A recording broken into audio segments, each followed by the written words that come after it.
Well, get your gloves and your sunflower seeds. We are headed out to the ballpark just 2 days away from the official start to the MLB season, with opening day getting underway later this week.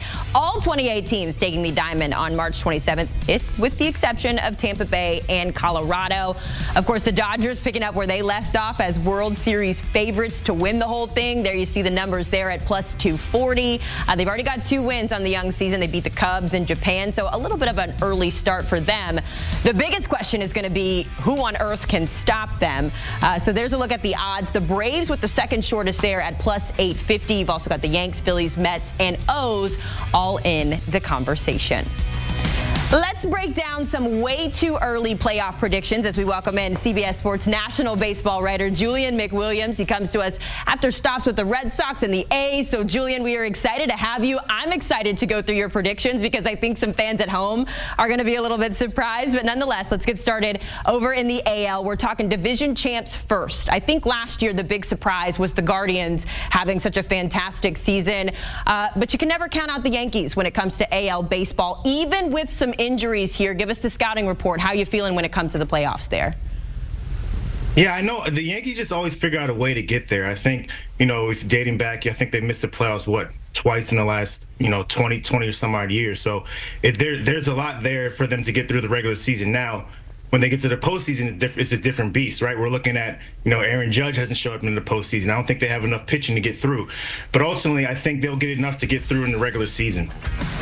Yeah, taking a look there at some of those notable injuries. I mentioned it. Garrett Cole was the early surprise there at season-ending Tommy John surgery. Giancarlo Stanton, Luis Gil, the pitcher there, and of course Clark Schmidt rounding out some of the early difficulties there when it comes to the Yankees. We're going to push ahead, Julian, and talk about the wild card round. Last year we saw the Astros bounce by the Tigers early. We also saw a low-scoring affair between the Royals and the O's. That was a year ago, Julian, but when it comes to Baltimore, kind of the similar conversation there, where they're really hot in the regular season and then the postseason happens and we kind of lose focus there. Why are you backing the O's when it comes to the wild card race?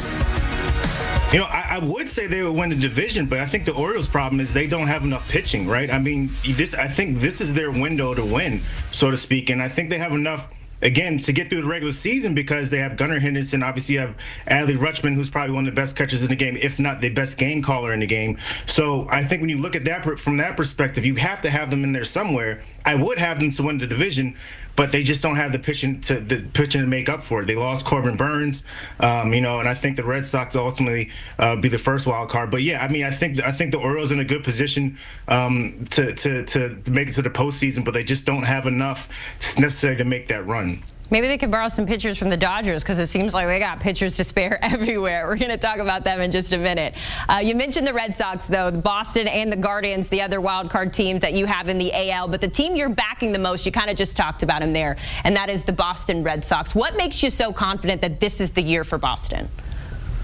Look, if healthy, I think they're the team to beat. I think in the American League. I think if you have Garrett Crochet, who I saw pitch in spring training, he's as dominant as they come. Walker Buehler, who's back. The Lucas Giolito, Tanner Houck. I think their pitching depth is really, really deep. Now, if you go over to the lineup, the Red Sox always hit. That's never been their problem. So I think that's going to be caliber team. So here's what we've got in your way too early playoff predictions. We get a Red Sox Braves World Series, 2 wild card teams that we went through according to your prediction. So Red Sox Braves here. Who gets your nod? I'm going with the Braves. I think that's a team to beat, and I think that's a team that's hungry enough. I think last year was sort of a slap in the face, and they felt like they embarrassed themselves by not making it further than what they did. So I think they come back with a vengeance this year. All right, the Braves winning the 2025 World Series. I'm not going to lie, Julian, I didn't have it on my bingo card, but I certainly appreciate the chaos. We love to see it. Thanks so much for your time here on CBS Sports HQ. Want to take you back through Julian McWilliams' MLB playoff predictions. There is the map, the big headliners there. Sorry, Juan Soto, no World Series for you. Instead, it is the Red Sox getting the nod there over in the AL. Then on the NL, it's the Braves shocking everybody, and they win the World Series in 2025. Because he does have time for us, and I love him for that. Hey, Jeff, how you doing? Doing great, Michael. It's fantastic to be here with you, and I appreciate you making me sound more important than I actually am. Oh, you're eminently important to me. Let's put it that way. Who do you like in the World Series? What teams are coming out of each league? In the National League, I have the Los Angeles Dodgers. Okay. And in the American League, I have the Texas Rangers, and I don't feel very good about that. How come? I don't know who's going to win the American League, man. I don't know who's going to go to the playoffs in the American League. We have to do these previews, right? Like, we do our picks every year. And I sent in my picks, and I had one line at the top of the email, and it said, "I feel good about none of this." and it's true. Like, it's true, because we have no idea what the season is going to turn out like. No clue whatsoever. We don't know what injuries are going to happen. We don't know what trades are going to happen. We don't know who's going to break out. We don't know who's not. And as much as we try to be informed as reporters and as analysts, it's baseball, man. It's the sport that gives us, more teams out of nowhere and players out of nowhere than any other. And so I send these in because I like getting paid. And I don't want to be derelict in my job, but I have very limited confidence in them, just based on the fact that I'm trying to predict what 6 months of baseball is going to look like, and only a fool would actually do that. So let me ask you something about the Yankees, because they lose Cole for the whole season. They lose Heel probably for half a season. Stanton, you don't know when he's going to come back. But Vegas has not moved its odds at all. At all. They're still the favorite in the American League. So is that because the American League is not that strong, or the Yankees have enough to cover up for the losses of those important people? I think it's more the former than the latter, because I don't know if what you said there, that second part, is actually true. Right. I had the Yankees before Garrett Cole got hurt, winning the American League East. I do not have them making the playoffs right now. And I don't feel very good about that, because generally speaking, when I doubt the Yankees, they come back and prove me to be the fool that I often am. But I just, like Michael, I look at their rotation right now. Let's remember the Yankees got off to an incredible start last year on the strength of the rotation, and that was a rotation that didn't have Garrett Cole. But they also don't have Luis Gil right now, and they also don't have Clark Schmidt right now. And the bottom 60% of their rotation is made up of a guy who wasn't going to be part of it when spring training started, a prospect who was probably going to start in AAA and Will Warren to start the season, and a guy in Carlos Carrasco who surprised everyone with how he's looked this spring, but last year was just not a good big league pitcher. And then you look at the Yankees lineup, especially without Stanton in it. And I love Austin Wells hitting leadoff. I think he's gonna really, really come into his own this season. But I don't know what they're going to get from Paul Goldschmidt. I don't know if Jazz Chisholm's finally going to have the year that we've been waiting for, 3-4 years for him to have. I have no idea what Oswaldo Cabrera is going to be like at third base. I keep waiting also for Anthony Volpe to be the guy that he was at AA and AAA. Cody Bellinger's been up and down. Jason Dominguez, big emoji shrug. Like, there are so many things that can go right for the Yankees, but there are also so many things that can go wrong for them. And when I'm trying to make these predictions, I'm looking at the things that I feel like I can bank on. And I don't feel like I can bank on a whole lot with the Yankees right now beyond Aaron Judge. All right, so if you have the Yankees out, you have Texas coming out of the American League. Who do you have winning the American League divisions, and who are your three wild cards that are going to beat out the Yanks? I have the Red Sox winning the East. I don't feel good about that at all. I was tempted to pick Tampa Bay. Shane McClanahan's injury sort of scared me off of that, but now it's not quite as bad. So maybe if I were to redo my picks, I would put Tampa Bay somewhere in there, because I think the Rays are sneaky good. Like, I really like their bullpen. They have starting depth. I think they're going to hit more than people realize.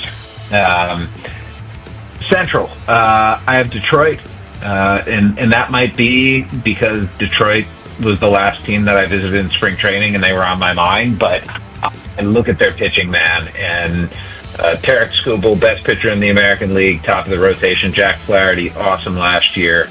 But beyond that, there's just so much depth there. Reese Olson, good starter. Jackson Joe, best pitching prospect in the minor leagues, is going to be in their rotation.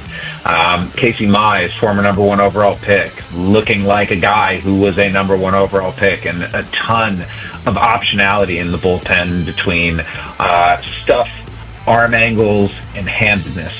And in Detroit, AJ Hinch is really good at devising lineups that take advantage of platoons. And he's got a lot of right-handedness and left-handedness. They're banged up right now. Matt Vierling's out. Parker Meadows, their center fielder's out. But I think the Tigers, in a mediocre at best division, will come out on top. I've got Texas out west, and my 3 wildcard teams are Seattle, Baltimore, and Kansas City. And Seattle love the pitching.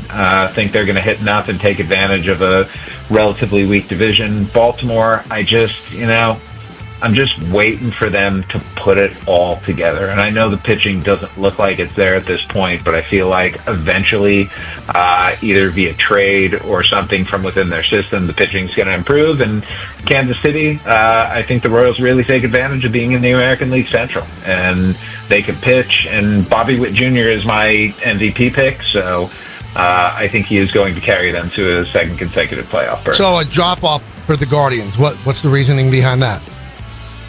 Lost Josh Naylor, lost Andres Jimenez.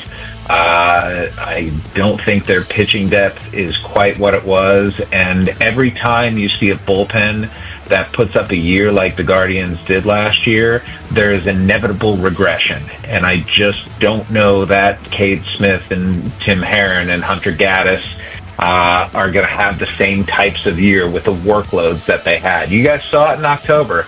Like that Guardians bullpen that was so vaunted during the regular season, I think they just wore down. And I wonder if they can bounce back and have the same type of year, any of them, let alone all of them.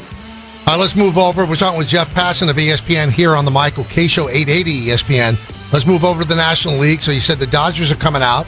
We're here in New York. What's your take on the Mets? Where are they ending up?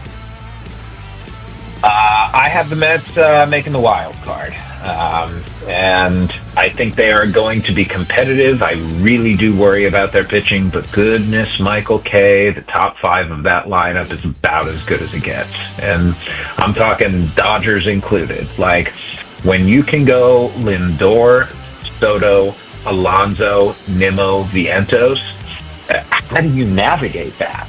Like really, how? These are not guys who have enormous strikeout numbers. These are not guys who have holes, like significant holes in their swings. They all put up decent batting averages, Alonso occasionally accepted, but and they all can put the ball over the fence. So I think the Mets are going to bludgeon teams this season with that lineup. But man, they need Kodai Senga so badly to be the pitcher that we saw in his first season stateside, because if it's not Senga, like I'm starting to buy Clay Holmes, not just because of spring training, not just because of the stuff. My only question with him is, okay, at what point is he going to wear down? Because I feel like there's an inevitability to that when a guy transitions from the bullpen to the rotation. You have your rare exceptions. Seth Lugo did it, but for the most part, when you're going from throwing 60 innings a year to trying to throw 180, it's tough. Like down the stretch, it becomes a really trying thing for guys to do. So I'm expecting the Mets to go and be aggressive in June and July and acquire at least one other starting pitcher. But at that point, Sean Manaea is going to be back. Frankie Montas likely will be back, and we'll have a sense of what the Mets really need then. All right, so give me your division winners in the National League. I've got Atlanta in the East. And I feel pretty good about that. I like Philadelphia a lot, don't get me wrong, but the Braves, I just feel like they're primed for a big year with Spencer Strider and Ronald Acuna both coming back, and with bounce back years from everyone from Edelson to Ozzie Albies to Austin Riley and Michael Harris. I also have Philadelphia going to the wild card, so I think there'll be 3 playoff teams in the East. In the Central, I've got Milwaukee. You can make an argument, Michael, for any of the 5 teams, and I'd probably nod along and say, yeah, I can see that. But Milwaukee's made the playoffs in 5 of the last 6 full baseball seasons, if you include the COVID year, 6 of 7. And there's just they know how to win. I know they lost Willie Adames this offseason. I know they traded Devin Williams to the Yankees. So in some respects, they went backward, especially when you sign nobody except Jose Quintana in the offseason, and he's an end of spring training signing. But man, Jackson Chourio is a superstar. And when you have him and William Contreras anchoring that lineup and a Brewers organization that just seemingly knows how to crank out pitching, I'm going to take the Brewers, slightly over the Cubs and the Reds. And out west, of course, it's the Dodgers with the wild card teams, the Phillies, the Diamondbacks, and the Mets. All right, so the Diamondbacks are your 3rd wild card, and you have the Dodgers coming out of it. And it's funny, I keep seeing all the previews, and if you're going to bet the field has much better odds than the Dodgers. But are you concerned about the Mookie Betts thing? Or obviously they have an abundance of pitching, but the Mookie Betts thing is really scary. Yeah, it's alarming. It seemed to be positive news that he's going to be playing, and if it were really, really bad, I would assume he would not be playing. So I don't have any details on what caused him to lose 15 plus pounds, but it's scary. And baseball is better when Mookie Betts is playing and performing. So I hope for everyone's sake that he's back out there. But if any team, Michael, has the depth to weather something like that, it is the Dodgers. I mean, if they have to put Miguel Rojas at shortstop, if they have to put Tommy Edman at shortstop, there are worse outcomes, certainly. Mm-hmm. So I think at the end of the day, the Dodgers have so many good players, they could lose Betts, Freeman, and Ohtani and still be a playoff team. That's how good I think they are. Is Ohtani your MVP? Of course he is. I won't pick anyone else as long as he's hitting and pitching. It's unbelievable, Jeff. I mean, if you look at the amount of nobody's had a stretch like this in Major League history if he wins again this year. Yep. Michael, we're looking at the most talented player who's ever played the game. That's unequivocal at this point. Anybody who wants to argue otherwise with me, I welcome it, because you're going to lose. And this is not prisoner of the moment, like he's playing right now, so I'm just going to glaze him because, no, it's none of that. It's that the man is so incredibly talented, it's impossible to argue against him being the most talented player. You can say Babe Ruth. Yeah, Babe Ruth was incredible. Babe Ruth never did what Ohtani has done in a number of respects. Now, there's a difference between the most talented and the best. The most talented is the person who in any individual year has the highest ceiling.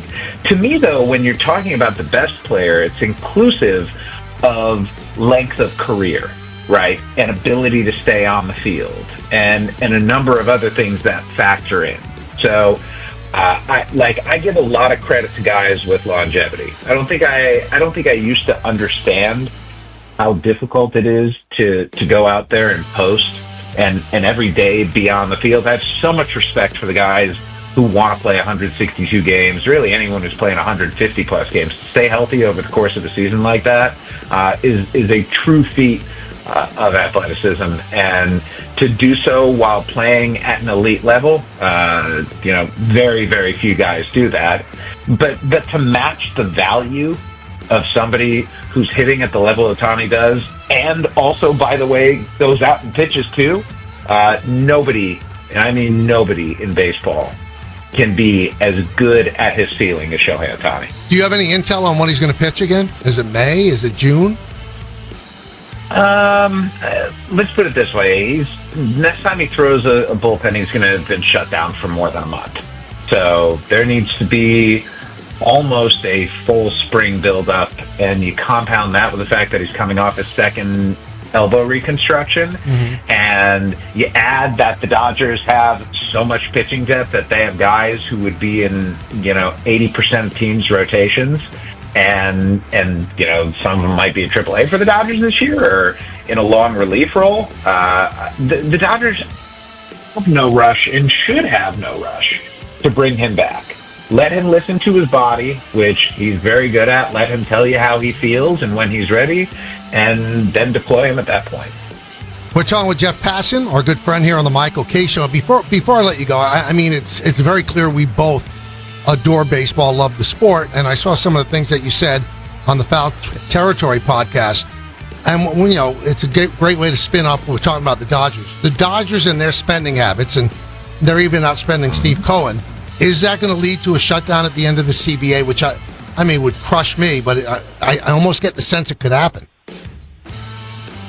I think if one team's spending habits are enough to torpedo a sport, then maybe the sport should take a look in the mirror and ask itself why. Mm-hmm. There is a happy medium to be found, and look, baseball's economics, because of the waves that have crashed into this sport over the last decade, whether it is the collapse of regional sports networks or television contracts nationally, and the fact that the money paid for games has been devalued to the point where ESPN opted out of its deal, right? Mm-hmm. Like, those are real things. But what's also a real thing, Michael, is that fans are sick of the system as it's currently constituted. Now, that doesn't mean that the system in and of itself is broken. That means that there's a better version of it out there. And the question, the real argument of this collective bargaining agreement is going to be, is that better system one with a salary cap or one without a salary cap? Now, you can argue in favor of one with a salary cap, and I would understand it. The proponents of the salary cap have done a really good job of tying it together with competitive balance, even though if you go and look at like the other major sports leagues that have salary caps, the competitive balance is no greater than it is in Major League Baseball, and in quite a few cases actually worse. But with the salary cap comes a long time of no baseball games being played. Yep. And I say that because the Major League Baseball Players Association simply is not going to accept one. Like, that's their line in the sand. And so if MLB is saying a salary cap must be part of this, then we need to steel ourselves for a 2027 that does not have Major League Baseball. And that's terrifying to me. Like, the notion of a season without baseball gives me flashbacks to 1994 and the nightmares of a 14-year-old Jeff Passan wondering, like, why is there no World Series this year? What the hell is this sport doing?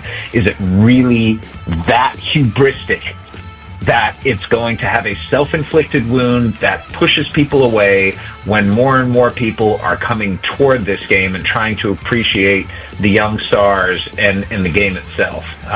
It would be penny-wise and pound idiotic for baseball to do that.